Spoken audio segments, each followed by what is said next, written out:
Hello, नमस्कार। नमस्कार जी। जी, राजमंगल जी से बात हो रही है?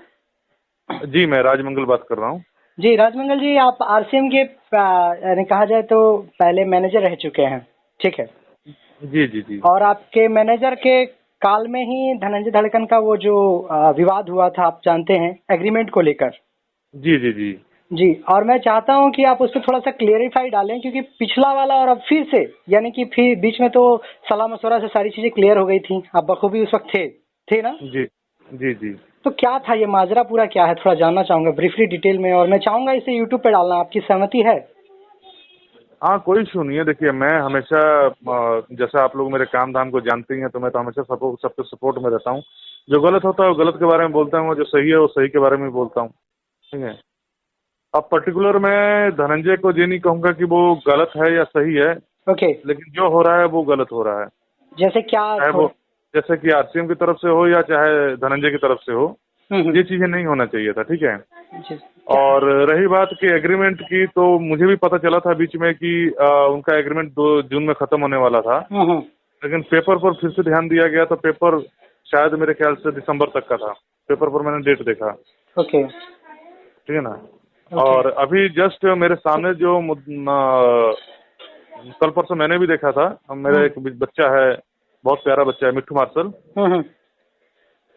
तो उससे मुझे पता चला कि भाई जो पेपर उन्होंने एक फर्जी पेपर बनाया था, क्योंकि वो फ्रस्ट्रेट हो चुके हैं आरसीएम से। ठीक है?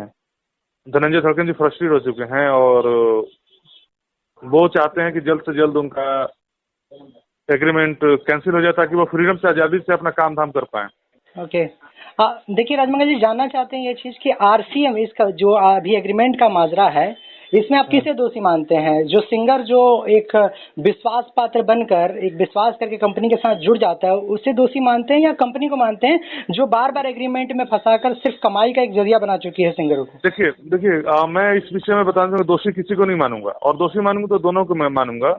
क्योंकि दुनिया में बिना मतलब का फायदा का कोई काम किसी के लिए नहीं करता है। ठीक है? अगर आपको, मैं उदाहरण के तौर पर आपको कहता हूँ कि अगर आपको मुझसे फायदा नजर आ रहा है, तो आप मुझसे जुड़ रहे हैं। अगर वो फायदा आपको नहीं मिलेगा, तो जाहिर सी बात है, आप मुझसे नहीं जुड़ेंगे। ठीक है? और अगर मैं जुड़ने का मतलब कि अगर आपसे मैं 2 पैसा ना कमाऊं, तो मुझे आपसे जोड़ने का फायदा क्या है? तो कहीं ना कहीं जो फायदा ऐसी चीज होती है, कहीं ना कहीं एक फायदा ही ऐसी चीज होती है जिसकी वजह से ये सारे बवाल विवाद खड़े होते हैं। और उस समय की दौर की बात बताएं, तो उस समय दौर में धनंजय धड़कन जी को भी एक प्लेटफॉर्म चाहिए था, एक अच्छा कंपनी चाहिए होता, तो दिन रात मेहनत करे, क्योंकि कंपनियों के पास हजारों की तादाद में सिंगर होते हैं। किसी पर्टिकुलर एक इंसान पर फोकस नहीं करेगा, वो दूसरे इंसान पर फोकस करेगा तो क्यों करेगा? क्योंकि उसके पास कमाने का बहुत ऑप्शन है। ठीक है? और कहीं ना कहीं अगर आरसीएम ने एग्रीमेंट किया है, तो इस वजह से किया कि चलो ठीक है, लड़का है, मैं मेहनत कर रहा हूं, तो भाई मुझे 2 पैसा कमाऊं। तो इसमें गलत मैं किसी को नहीं कहूंगा, और कमाने का अधिकार तो दोनों को है, नहीं, सिंगर को भी है। आप गलत किसी को नहीं कहेंगे, ये बात तो समझ में आती है, पर ये बार बार एग्रीमेंट वाला जो फर्जी वाला काम करना, इसमें तो आरसीएम गलत है ना, कहीं ना कहीं। देखिए, अब मैं ये नहीं कहूंगा कि क्या कौन अब इस वक्त क्योंकि एक बार देखिए, नहीं, 2 मैं बार आपसे ये नहीं। सवाल इसलिए पूछ रहा हूँ कि आप इस आरसीएम को एक इस नाम पे पहुंचाने में, इस मुकाम तक पहुंचाने में आपका भी जी, कहीं ना कहीं योगदान है, बहुत बड़ा योगदान है। ठीक है? जी। अगर ये इस बात को झुटला नहीं हाँ, सकते हैं, क्योंकि आरसीएम का जब एक मिनट बोलबाला सर, था। लाइन पर रहिएगा, एक मिनट सर, लाइन पर रहिएगा। जी, जी। जी। क्या कह रहा था मैं सर? जी, बात ये थी कि कहीं न कहीं जब आरसीएम का बोलबाला था मार्केट में, अभी तो थोड़ा कम हो चुका है अगर कहा जाए तो, पर जहाँ तक आरसीएम का जब बोलबाला था, उस समय इस मुकाम पे पहुँचाने में आपका भी कहीं न कहीं बहुत बड़ा योगदान रहा है, बहुत बड़ा योगदान चलिए, रहा है। इस शुक्रिया बात को आप झुठला नहीं लोग। सकते। जी, शुक्रिया, धन्यवाद। लेकिन मैं कहता हूँ कि मेहनत होती है, और मैंने तो अपना कर्म किया है, मेहनत किया है, जो भी है। अब मेरे साथ क्या हुआ क्या नहीं हुआ, उसको मैं मैटर नहीं बनाना चाहता हूँ, नहीं, लेकिन नहीं, आपके साथ मैटर वाला नहीं, पर आप उस कंपनी के मैनेजर रह चुके हैं, आपके कार्यकाल में ये चीज़ें शुरुआत हुई हैं, एक और जी, मैं अभी यही एक कहना चाहूंगा, हाँ। यही कहना चाह रहा हूँ कि देखिए, एक बार नहीं हुआ, 2 बार नहीं हुआ, ये चौथी बार है। जी, जी, जी। और 3 बार सुलह हुआ, 2 बार 3 बार तो मैंने ही मैनेज कर लिया, हम्म। जो भी था।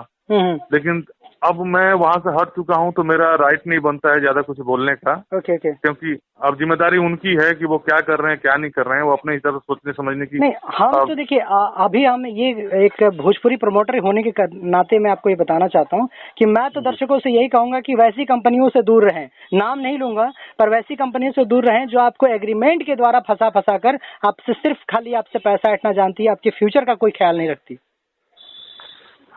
अब देखिए, ये तो मैंने कई बार इंटरव्यूज में आप लोगों के माध्यम से मैंने सिंगरों को समझाया है कि कोई इंसान आपके साथ है इस लाइन में, वैसे कोई किसी की मदद नहीं करता। अगर कोई आपको लगता है कि जेन्युइन पर्सन है, आपका साथ दे सकता है, तो उसी के साथ जुड़िए। अब फॉर सपोज अगर मेरी उदाहरण लेते हैं तो मैं एक ऐसा इंसान हूँ कि मान के चलिए कि कंपनी साथ दे ना दे, लेकिन मैं तो साथ में खड़ा रहता हूँ।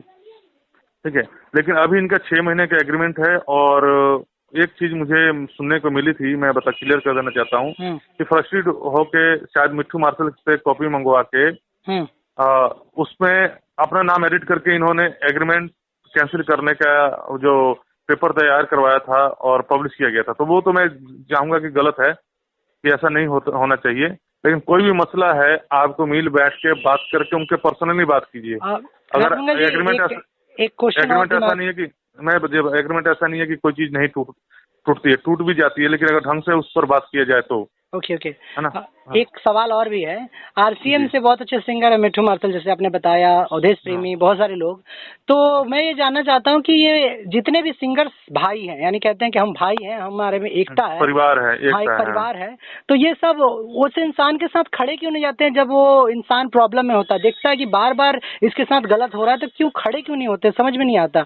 इस पे आप क्या कहना चाहेंगे? देखिए, मैंने एक शुरू में ही आपको एक चीज बात बताई है कि कोई सब इंसान एक दूसरे के साथ जब तक मतलब है तब तक जुड़ा रहता है। मतलब निकलते ही सब दरकिनारा हो जाते हैं। जितनी हमारी भोजपुरी ऑडियंस है, एक लाइन पर सर, ये ऑडियो सुन रहे हैं तो कोशिश करिए। हाँ जी जी। तो एकता की जहाँ पर बात आती है सर, तो सब यहाँ पर अपने अपने जी काम से मतलब रखते हैं। और यहाँ पर एक होड़ लगे रहते, कोई भी आदमी नहीं चाहता कि कोई सिंगर या कोई मॉडल उससे आगे निकले। ओके, ठीक है ना। और अपने उसके रोजी रोटी पर पेट पर लात पड़े। तो अगर मान के चलिए धनंजय के सपोर्ट में अगर कोई खड़ा होता है, तो जाहिर सी बात है कि सामने उसके पेट पर भी लात पड़े, उसके करियर पर लात पड़ेगा, है ना। तो ये सब कारण कहीं ना कहीं मायने रखती हैं। यानी कंपटीशन का कहीं ना कहीं वो लगता है आपको कि हाँ ये हाँ। अब बड़े स्टार हैं, अब दबंग स्टार हैं जो हमारे भोजपुरी फिल्म इंडस्ट्री के, जैसे कि वो नहीं चाहते हैं कोई छोटा सिंगर आगे, नाम तो नहीं लूंगा लेकिन इशारे समझ जाइए, वो नहीं चाहते हैं कोई छोटा सिंगर आगे ऊपर उठ के जाए, कि कहीं ना कहीं कोई सिंगर दूसरा स्टार बनेगा तो कहीं ना कहीं उनके रोजी रोटी पर लात पड़ जाएगी, है ना। जी तो ये चीजें मायने रखती हैं। ओके, चलिए, थैंक यू फॉर यू कि राजमंगल जी आपने अपना कीमती समय दिया और जुड़े और इस पे क्लेरिफाई किया, क्योंकि बहुत सारे लोगों के दिमाग में ये उलझन थी, बहुत सारे लोग बहुत सारी चीजें कह रहे थे। मैंने यूट्यूब पे बहुत सारे वीडियोस देखे, बहुत सारे लोगों के प्रतिक्रियाएं देखी। आप उस कंपनी के, उतने बड़ी कंपनी के मैनेजर हैं, तो इसलिए मैंने सोचा कि आपसे क्यों ना क्लेरिफाई किया जाए। जी। चलिए, थैंक यू फॉर यू। और भी अगर कोई बात होगी तो मैं जरूर आपसे कॉन्टेक्ट करने की कोशिश करूंगा और उससे। बिल्कुल। ठीक है, चलिए, नमस्कार।